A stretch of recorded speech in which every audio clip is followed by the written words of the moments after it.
bali ito yung ating first step, mga sangkay ng ating paggawa ng macarons. Ayan, meron tayong 100 grams na butter. Dahil matigas siya, bali tutunawin muna natin. Natin sa kawali at saka tunawin lang natin. Habang inaantay natin matunaw yung ating butter, ay please like at share naman ang video natin at paki-subscribe na rin po ng aking channel. At kapag natunaw natin yung ating butter, ay ilagay na kaagad natin sa ating bowl.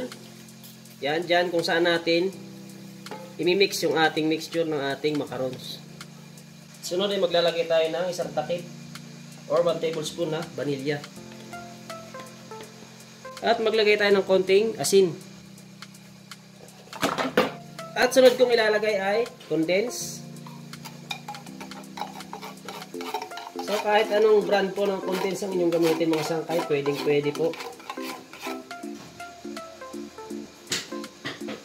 Yan, bali haluin muna natin ng bahagya.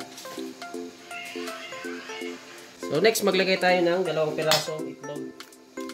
At para naman po sa ating mga ingredients, ilalagay ko na lamang po sa aking description. Puntahan nyo na lamang po para po makuha nyo ang bawat sukat ng mga ingredients na aking inilagay.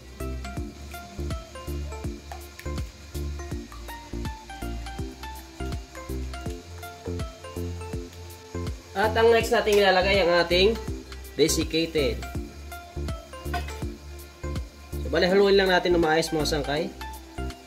Habang naghahalo tayo ng ating macarons ay please subscribe na po at pindutin mo ng bell button para ikaw ay laging updated sa mga upload ko pang mga video.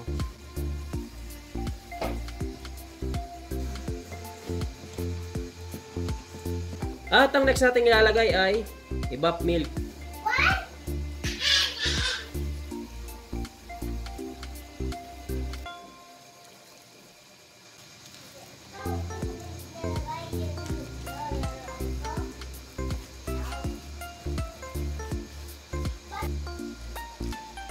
So bali 1 cup yung ating ilinagay na evap milk. Yung ating condense, bali isang lata na malaki yung ating ginamit. Kung sakali po na matabang para sa inyo ay pwede po kayong mag-add ng condense para kung gusto nyo mas matamis pa kumpara dito sa ating ginagawa ngayon. At kung sakaling matigas pa rin para sa inyo yung ating mixture ng ating macarons ay pwede po kayong mag-add ng evap para mas medyo lumambot ang inyong macarons. So bali ganito lamang po ang lambot ng aking macarons. Yan, bali lalagay ko na po ito sa lanera ng ating macarons. So bali dyan sa part na yan mga sangkay is ilalagay na natin yung ating macarons sa ating hulmaan or molde ng ating macarons. Ganyan lamang po yung paglagay ko ng macarons sa ating hulmaan.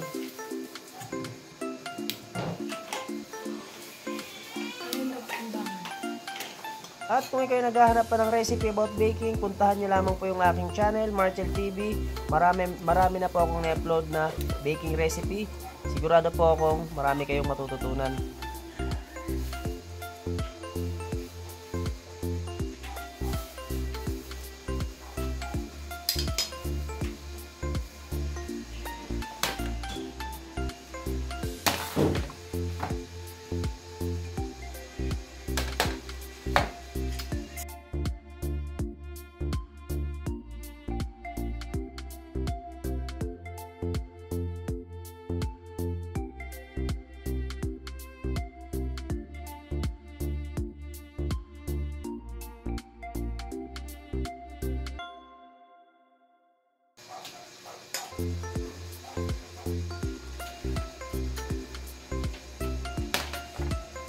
Next step, kapag nailagay na lahat natin sa ating lanera ay optional lamang po kung gusto niyo maglagay ng pasas.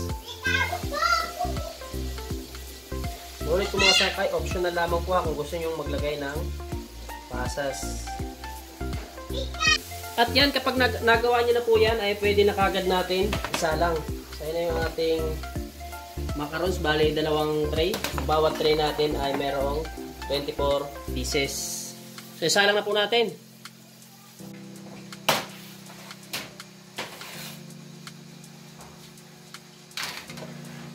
So, bali sa alam natin, mga sangkay, bali ang init nating oven is 180 degrees Celsius. Abangan nyo na lamang po kung ilang minuto natin lulutuin.